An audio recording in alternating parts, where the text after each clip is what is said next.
You're listening to Audiology. Support this channel by becoming a member and be sure to submit your requests for topics in the comments below. Huế, once the ancient imperial capital of Vietnam, boasted a population of almost 140,000, ranking it as the third largest city in what was known as South Vietnam. At the heart of Huế lies the Citadel, or Imperial City, a fortress perched on the northern banks of the Perfume River. This citadel is encased by walls that create a square, each side measuring 2,500 meters. It features an outer stone wall, about 1 meter thick and 5 meters tall, with a gap filled with dirt separating it from the inner wall. The space between these walls ranges from 75 to 17.5 meters. Interestingly, half of Hué's population lived within this citadel in homes that were either 1 or 2 stories high, all encircled by stone walls. On the opposite side of the river stood modern Huế, home to most government buildings, educational institutions, and the university, all laid out along wide boulevards. The citadel and the newer part of the city were connected by the Truong Tien Bridge and the Bac Ho Rail Bridge to the west, both critical infrastructures carrying significant routes including Highway 1.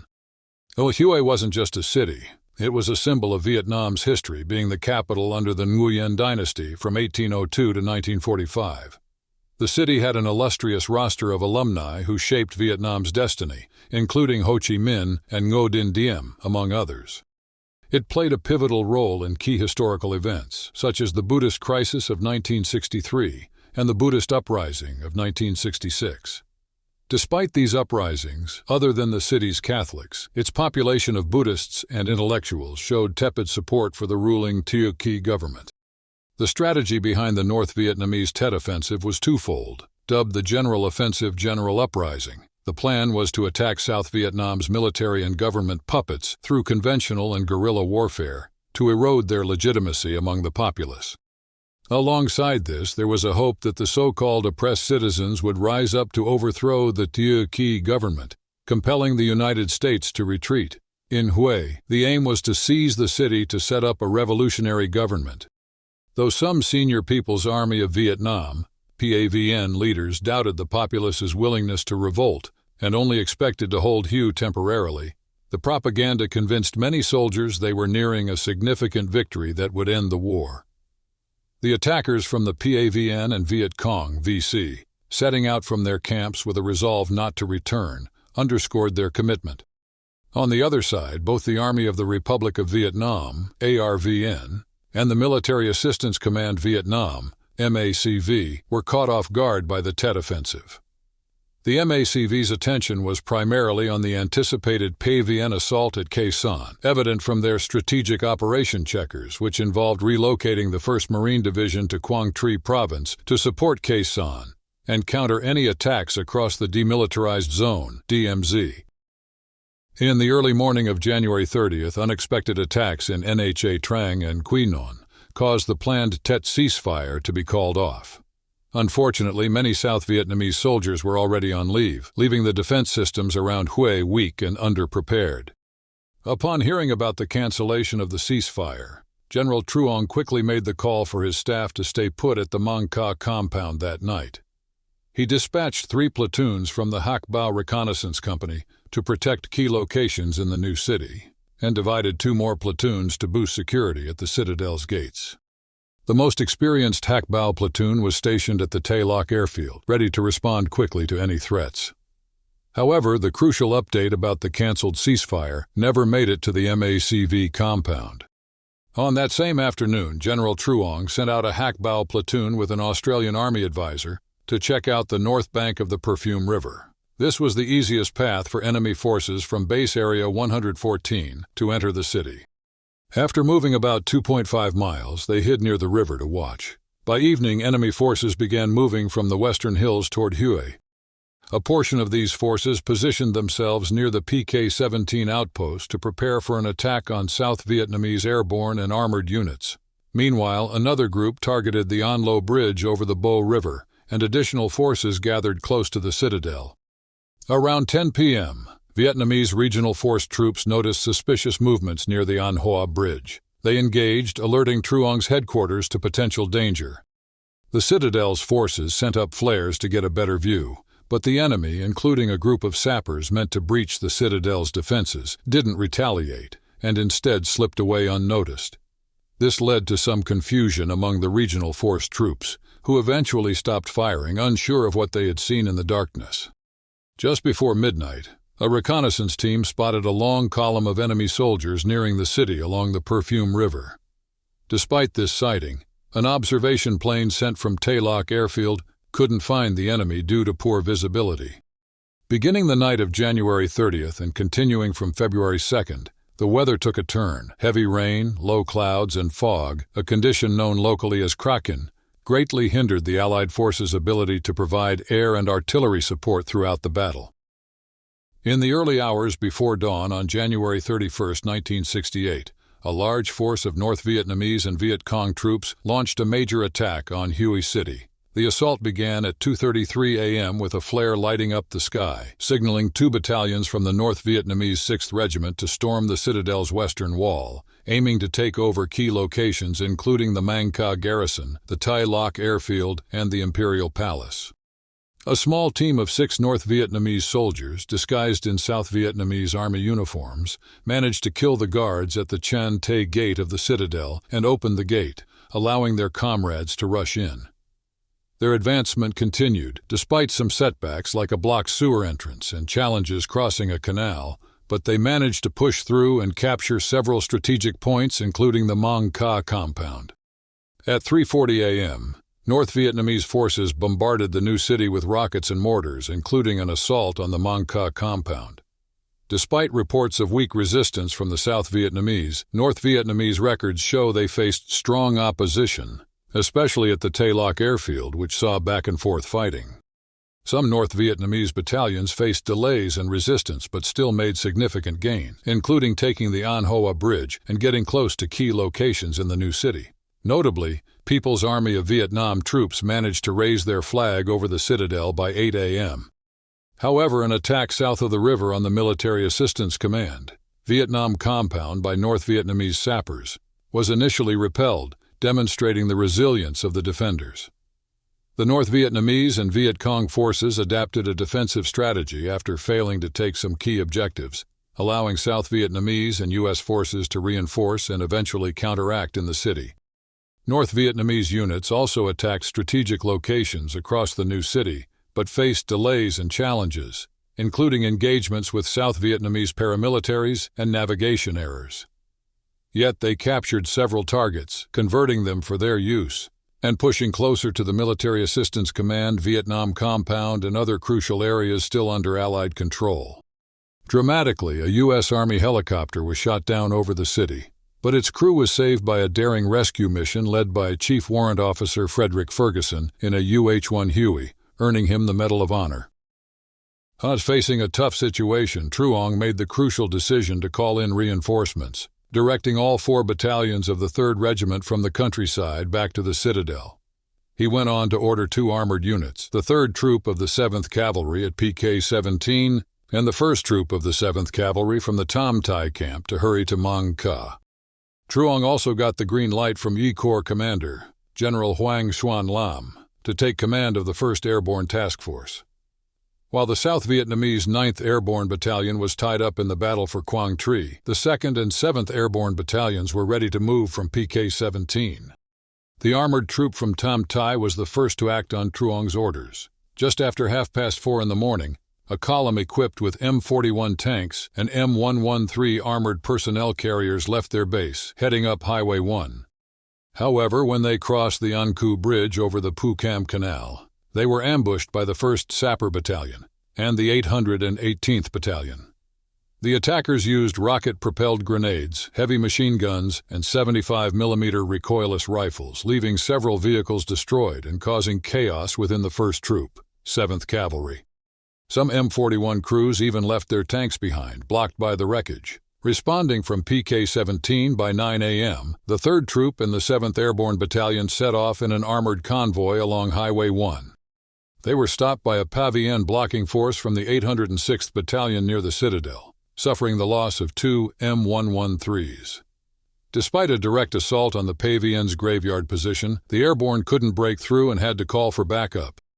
The 2nd Airborne Battalion arrived to assist, managing a flank attack that eventually saw the PAVN retreat early on February 1st. When the dust settled by midday, a Hakbao unit led the airborne force into Mangka after heavy losses. The ARVN reported 131 casualties, including 40 dead, and 4 M113s lost out of 12. They claimed to have killed 250 PAVN troops, capturing 5 and recovering numerous weapons. The ARVN 3rd Regiment faced severe challenges. On the 31st, its 2nd and 3rd Battalions tried to advance from the southwest but were repelled by PAVN defensive fire. Blocked from entering the citadel, they set up night positions outside its southeast wall. Meanwhile, the 1st and 4th Battalions moving from the southeast were also stopped by PAVN forces. Running low on ammo, the 1st Battalion retreated to the Balong outpost, arriving with very limited ammunition. They managed to reach the citadel on motorized junks the next day. The 4th Battalion encountered a roadblock and couldn't fight its way through until 4 days later, finally making it to the MACV compound. On the south side of the city on January 31st, Lieutenant Colonel Fan Hu Chi of the ARVN 7th Armored Cavalry Squadron led a push toward Hue, but was unable to break the PAVN VC hold. With U.S. Marine reinforcements on the horizon, Chi tried again, advancing across the Anku Bridge into the new city, attempting to relieve the besieged police headquarters. Tragically, a B-40 rocket struck Chi's tank, killing him instantly. Following this, the South Vietnamese armor was forced to retreat. 3 battalions from the United States Marine Corps were tasked with securing Phu Bai Combat Base, Highway 1, and all western access routes leading to Hue. Essentially, this job was big enough for 2 full regiments. On the evening stretching from January 30th to the 31st, Marines at Phu Bai faced rocket and mortar attacks, while enemy infantry targeted Marine positions and local forces around the Truoy River and Phu Loc. At around 4 in the morning, an enemy company made a move on the Army of the Republic of Vietnam unit guarding the bridge over the Truoy River at Highway 1 and a nearby Marine position. Colonel Stanley S. Hughes, leading the 1st Marine Regiment, directed Captain George R. Christmas to head to the Marine outpost's aid. As the enemy began retreating, Lieutenant Colonel Ernie Cheatham saw a chance to corner them, sending additional forces to support Captain Christmas. Despite these efforts, the enemy managed to slip away by the afternoon of January 31st. In this clash, the Marines counted 18 enemy soldiers dead and captured 1, while losing 3 of their own and having 13 wounded. While these engagements were happening, the 1st Battalion of the 1st Marines was heading into Hue. Early in the morning on January 31st, after attacks on the airfield and the bridge, Task Force X-Ray learned of widespread assaults along Highway 1. Captain Gordon Batchelor of the 1st Battalion of the 1st Marines remembered being quickly mobilized to support Army of the Republic of Vietnam troops before being redirected towards Hue. Up until this juncture, the fight for Hue was primarily managed by South Vietnamese forces. Brigadier General Foster La Hue, commander of Task Force X-Ray, had very limited intelligence on the situation but knew the enemy had attacked Truong's headquarters and the Military Assistance Command, Vietnam compound, leading to a halt in river traffic to Hue, due to enemy mortar fire. La Hue admitted that initial deployment was carried out with minimal information at hand. As the Marines advanced into the southern outskirts of the city, the conflict intensified, especially from the People's Army of Vietnam 804th Battalion. In one village, they disembarked from their vehicles and methodically cleared the houses along the main road before pushing forward. During these clashes, Captain Batchelor of Company A, 1st Battalion, 1st Marines, was injured, and Gunnery Sergeant John L. Canley took over leading the company. He, together with Sergeant Alfredo Cantu Gonzalez, played pivotal roles in defending their convoy.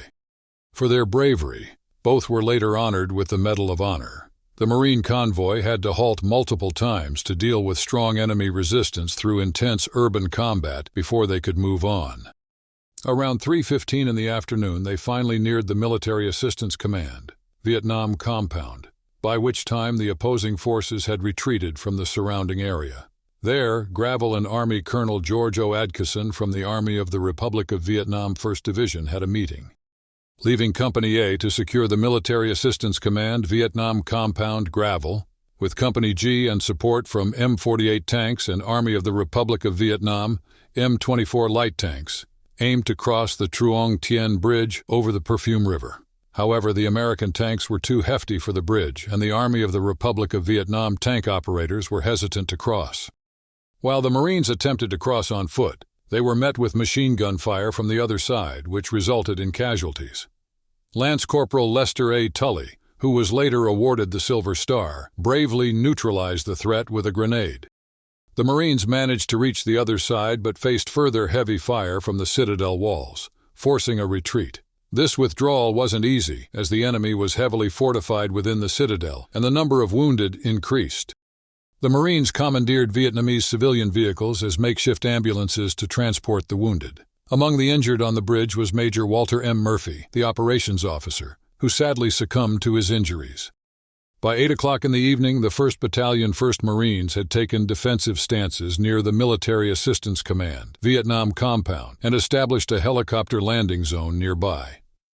That day, the Marine forces there reported 10 fatalities and 56 injuries. Overnight, helicopters were called to evacuate the severely wounded, with the American command still largely unaware of the full scope of the situation in Huế. North of the Perfume River, on February 1st, the Army of the Republic of Vietnam 1st Division had some success despite challenges.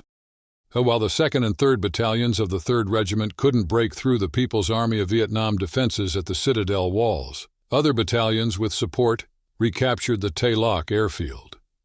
Around 3 o'clock in the afternoon, Army of the Republic of Vietnam's 1st Battalion, 3rd Regiment reached their command post, and U.S. Marine helicopters transported Army of the Republic of Vietnam troops into the citadel despite poor weather and enemy fire. However, worsening conditions halted additional operations, leaving some forces stranded. Elsewhere, Company F of the 2nd Battalion, 5th Marines landed in southern Hue to relieve a besieged communications site operated by the U.S. Army near the Military Assistance Command, Vietnam compound. Despite their efforts throughout the afternoon, the mission faced setbacks with 3 soldiers killed and 13 wounded. On January 20th, the 1st Cavalry Division kicked off Operation Checkers by relocating from Landing Zone English in Binh Dinh Province, moving 350 kilometers north to Camp Evans. The division's personnel and helicopters swiftly reached their new location, but most of their heavy and support gear needed to be transported by truck convoy up Highway 1. With a new supply port under construction, the division temporarily utilized the Marine supply base at Tan Mai and supply convoys from Da Nang along Highway 1. Unfortunately, on the night of January 31st, the camp was hit by a mortar attack from the People's Army of Vietnam Viet Cong, leading to an ammunition dump explosion that significantly damaged most helicopters belonging to the 229th Assault Helicopter Battalion. Additionally, numerous attacks along Highway 1 resulted in 20 bridges and 26 culverts being damaged or destroyed between Hai Van Pass and Phu Bai, which caused the highway to close to convoy traffic until early March. On February 1st, Lieutenant General Robert Cushman, commander of the 3rd Marine Amphibious Force, instructed Major General John J. Tolson, commander of the 1st Cavalry Division, to prepare for deploying his 3rd Brigade west of Hue. By that evening, both sides had agreed on the operational area within the Hue sector. Major General Tolson devised a plan for an air assault involving 2 battalions from the 3rd Brigade, aiming to disrupt the People's Army of Vietnam Viet Cong supply lines into Hue. On February 2nd, the 2nd Battalion, 12th Cavalry landed northwest of Hue and immediately encountered resistance from 2 entrenched People's Army of Vietnam battalions. Hindered by fog, their usual gunship support couldn't assist, and the battalion ultimately formed a defensive perimeter for the night. An attempted breakout towards an Army of the Republic of Vietnam position on Nha Nan Hill followed intense combat, where they held their position for 4 days. By February 8th, the effort shifted toward taking down a People's Army of Vietnam stronghold, with the 5th 7th Cavalry moving from PK-17 southwest towards Le Chu, encountering heavy resistance and ambushes along the way. Despite these challenges, progress remained slow, prompting a visit from Deputy Commander, United States Military Assistance Command, Vietnam General Creighton Abrams on February 16th, who was displeased with the pace. Following his visit, additional battalions and support were committed to the operation.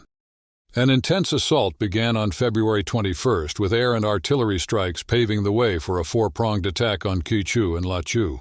The cavalry's efforts eventually paid off when they overran what turned out to be a major but abandoned People's Army of Vietnam base, though they were still some distance from their ultimate objective, the Citadel. Sergeant Joe Hooper would later receive the Medal of Honor for his bravery during these efforts. In the days that followed, including heavy combat encounters with People's Army of Vietnam forces near the An Hoa Bridge and along the Sao Canal, U.S. forces made concerted efforts to breach the People's Army of Vietnam defenses but encountered stiff resistance. Despite various battles and assaults towards the end of February, the 3rd Brigade didn't reach the west wall of the Citadel until February 25th, by which time the People's Army of Vietnam Viet Cong had already successfully retreated. The operation highlighted the challenges of securing the area around Hue, emphasizing the need for a considerable number of battalions to effectively encircle the city, a tall order given the resources available in the I Corps at the time. On the night between the 1st and 2nd of February, North Vietnamese sappers managed to destroy the Bac Ho Bridge across the Perfume River, which significantly hindered movement from the south towards the Citadel, though their attempt to take down the An Cuu Bridge was unsuccessful. By February 2nd, U.S. Marines had made modest progress and had brought in additional forces. That morning, a company from the 2nd 5th Marines managed to lift the siege on the MACV communications facility. In a noteworthy operation, Gravel, leading 2 companies with the support of tanks, aimed for the provincial headquarters and Tua Tien prison, a mere 7 blocks west of the MACV compound where it was believed ARVN forces were making a stand. However, the Marines' advance was quickly stymied, unable to move more than a block before being engaged by the People's Army of Vietnam 815th Battalion. After a grueling 3 hours of close combat, the Marines succeeded in taking over the building housing Hue University, near the Truong Tien Bridge, thereby easing enemy fire on the LCU ramp. They next attempted to take the Treasury building, but faced stiff resistance from over 100 People's Army of Vietnam defenders and flanking attacks from the nearby elementary school. That evening, the Marines regrouped to plan their next move. On February 3rd, a convoy including Marines and Army trucks armed to the teeth made its way into the city via the An Cuu Bridge. Upon entering, they immediately faced sniper attacks. Near the Max V compound, the situation escalated with intense exchanges of fire. Despite the chaos, including friendly fire incidents, the Marines faced significant opposition, with one of their tanks being put out of commission. By day's end, the Marines had 2 fatalities and 34 wounded, claiming nearly 140 enemy soldiers killed. That night, People's Army of Vietnam forces overran the Thua Tien prison, setting free 2,500 prisoners, including 350 Viet Cong, who were swiftly armed and joined the fight. Back at Phu Bai, Cheatham was busy refining urban combat strategies, which advised avoiding open streets and instead moving through buildings to progress. He organized a supply of heavy weapons and demolition tools, which arrived at the MACV compound by February 3rd, as preparations were made to reclaim southern Hue. The battle for Hue proved particularly challenging for U.S. troops, many of whom lacked experience in urban combat. Moreover, the strategic and cultural significance of Hue limited the use of heavy bombardment to avoid damaging historic sites, and adverse weather further restricted air support. People's Army of Vietnam tactics were to engage the Marines in close quarters to neutralize their firepower advantage. As the battle continued, on the night of February 3rd, the People's Army of Vietnam adjusted their defense, pulling back from the Treasury building, leaving a minimal force to contest its capture. The following day, the Marines initiated a multi-pronged attack, securing key buildings through intense fighting and innovative tactics, despite encountering stiff resistance and sustaining heavy casualties. The capture of the Treasury was a significant but costly victory. The relentless push by the Marines led to the capture of strategic locations within Hue, including the Central Hospital, where they rescued a high-ranking official. Progress continued over the days, with the Marines facing and overcoming ambushes, capturing key positions, and adapting to the challenges of urban and guerrilla warfare. The capture of the provincial headquarters on February 6 marked a notable victory, with the Marines clearing the building and its surroundings through fierce room-to-room combat. Their success was symbolized by the brief raising of an American flag, which was quickly lowered in compliance with South Vietnamese law. By February 7th, People's Army of Vietnam resistance was weakening, but not before they ambushed a significant Marine supply convoy, causing substantial casualties.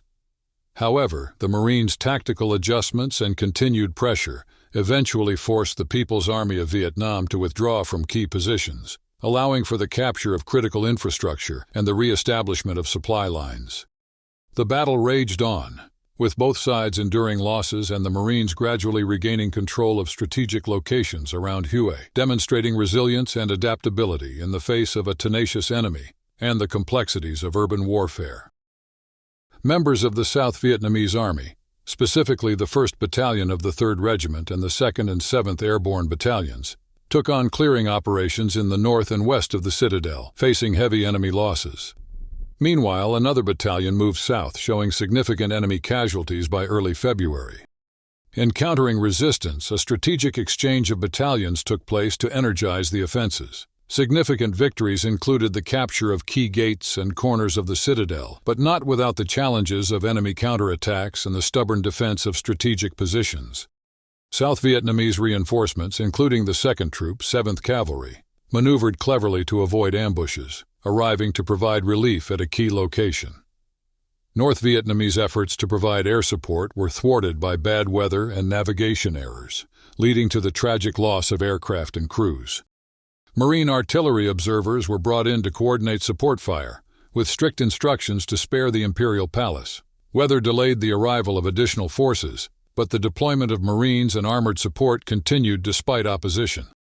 In a series of hard-fought engagements, Marines faced stiff resistance, taking and then defending key positions with significant casualties on both sides. The Vietnamese Marines' arrival added to the efforts, but progress was slow against well-entrenched enemy defenses. Persistent attacks by the South Vietnamese forces and their allies gradually wore down the enemy, with critical repositions and offensives leading to the capture of strategic positions, despite heavy losses. A critical meeting affirmed the commitment to use all necessary force to remove enemy forces, even at the cost of historic structures.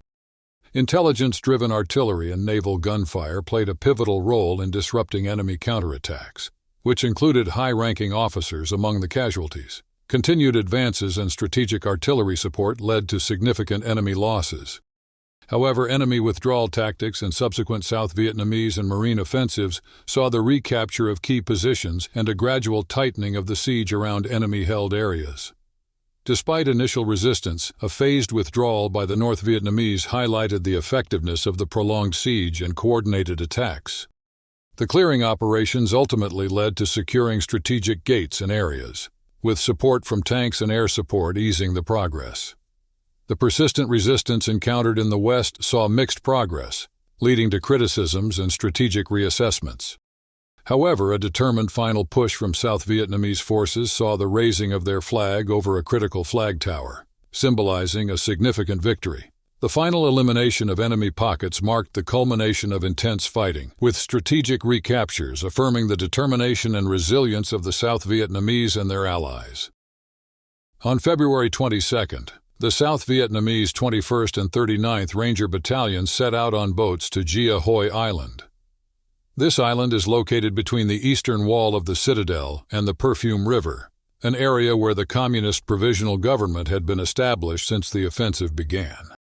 As the Rangers searched the island, thousands of local residents emerged from hiding, rushing past them to escape the ongoing conflict. The most intense battle of the day happened at a pagoda, which served as a North Vietnamese battalion headquarters. This operation, which lasted until February 25th, led to the capture of hundreds of Viet Cong cadres.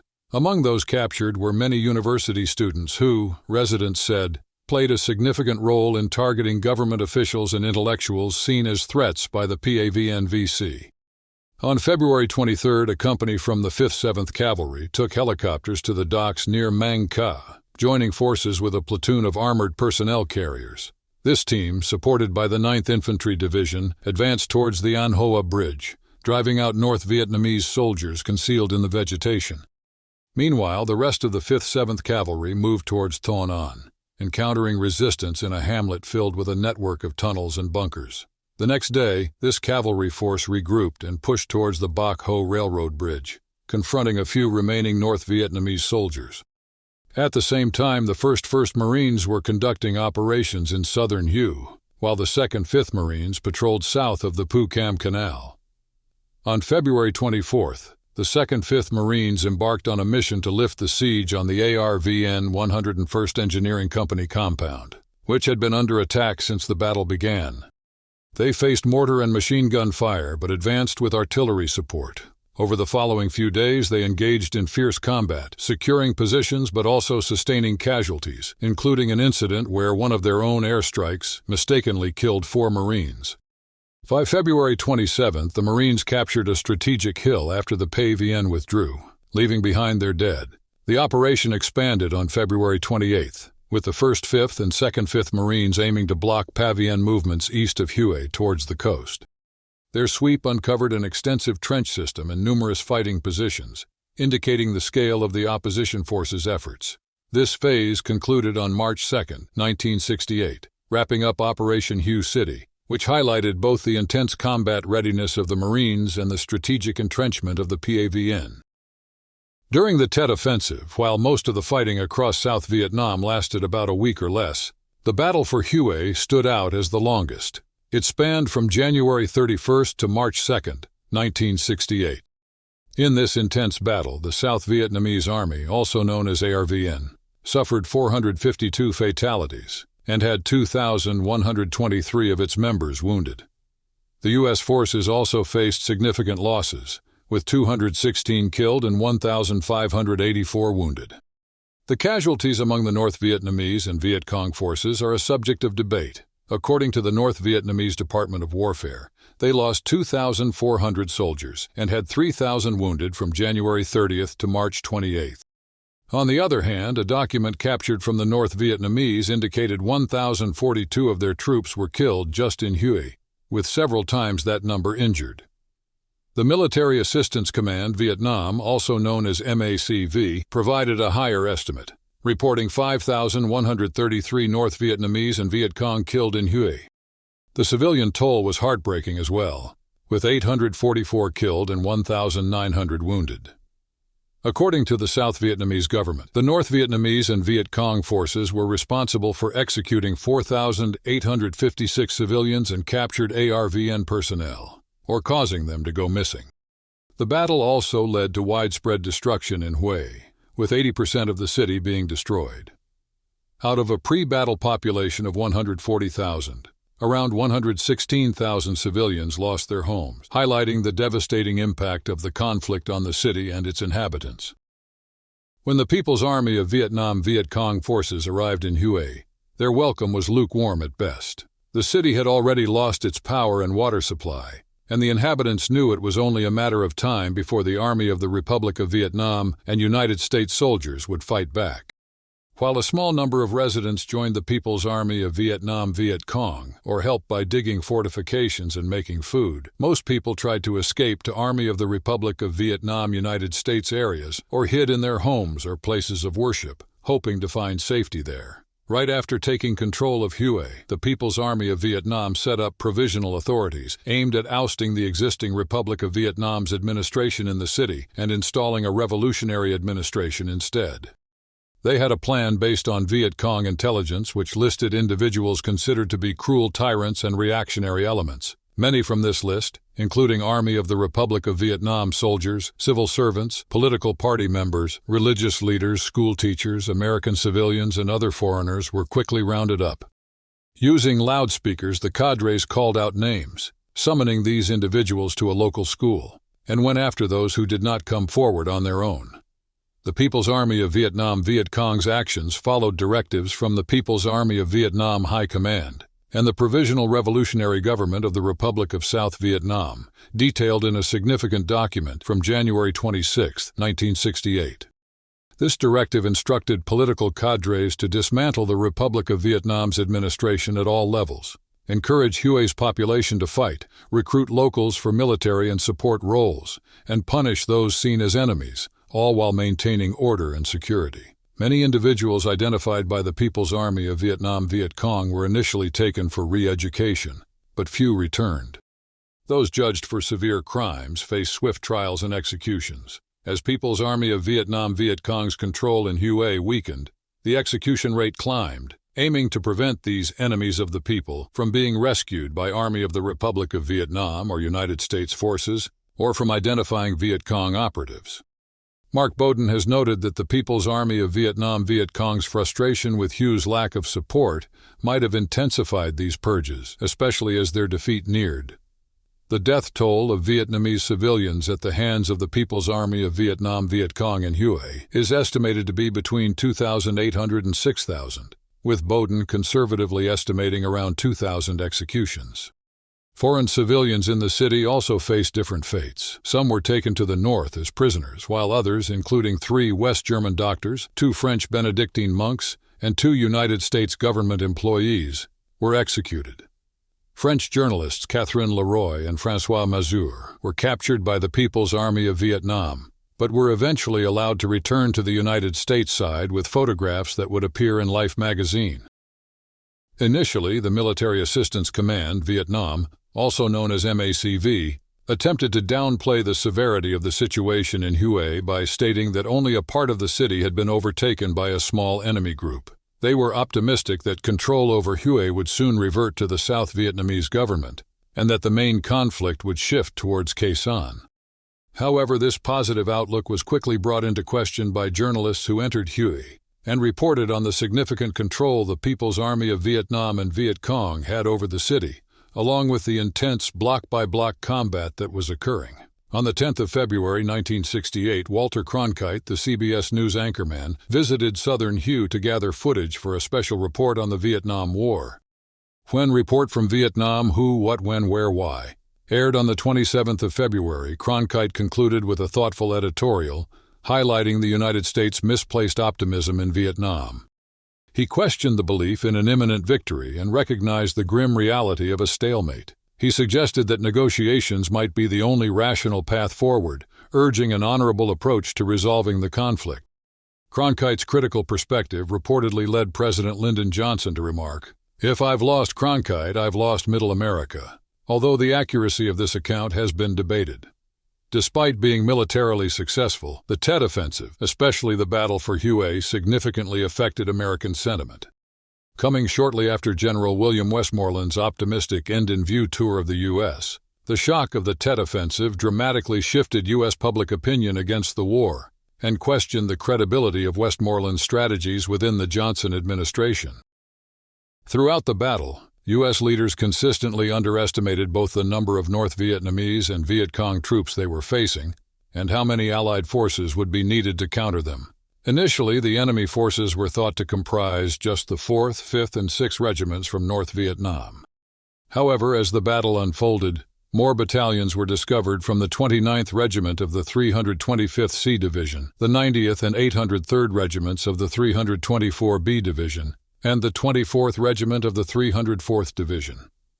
It was believed 3 of these regiments were also laying siege to Khe Sanh. Allied intelligence estimated the North Vietnamese had between 16 and 18 battalions in the fight, totaling 8,000 to 11,000 soldiers. Nevertheless, poor weather, supply issues, and efforts to protect Hue's historic sites limited the effectiveness of Allied air and artillery support. Despite the overwhelming firepower of the U.S., the failure to cut off North Vietnamese and Viet Cong supply lines and effectively isolate the battlefield prolonged the engagement and led to unnecessary casualties for both South Vietnamese and U.S. forces. Rather than working under a unified strategy, the Army of the Republic of Vietnam, U.S. Marines, and 1st Cavalry fought separately, with uncoordinated efforts up until the last week of the battle. A delay in counterattacking until a clear strategy and sufficient forces were in place could have spared both military and civilian lives while shortening the battle. The battle was technically a victory for South Vietnamese and U.S. forces, in that they managed to push the North Vietnamese and Viet Cong out of the city, but it came at a high cost and without achieving a decisive defeat of the enemy. The North Vietnamese and Viet Cong failed to hold Hue or incite a larger uprising, yet their actions succeeded in eroding confidence in the South Vietnamese government and dampening hopes for victory. The reality was that the battle and the broader Tet Offensive shocked many in the United States and had a significant negative impact on public opinion. People's Army of Vietnam General Tran Van Tre later reflected that their objectives during the Tet Offensive were overambitious, founded more on wishful thinking than on realistic assessments of their strength compared to the enemy. The Battle of Huế has been likened to the November 2004 anti-insurgent operations in Fallujah, Iraq. Both fights occurred in urban settings, complicating the battlefield as the enemy mingled with civilians, transformed religious sites into fortresses, and made effective use of snipers. In both Huế and Fallujah, Marines led the charge against a deeply entrenched foe. Drawing from the experience in Huế, military historian Jonathan F. Keeler pointed out the distinction between tactical success and strategic victory, illustrating how, even though severely battered, the defenders of Fallujah, like those in Huế, continued to claim resilience and effectiveness long after the battles had concluded. Thanks for watching. Share your thoughts in the comments and subscribe for more content.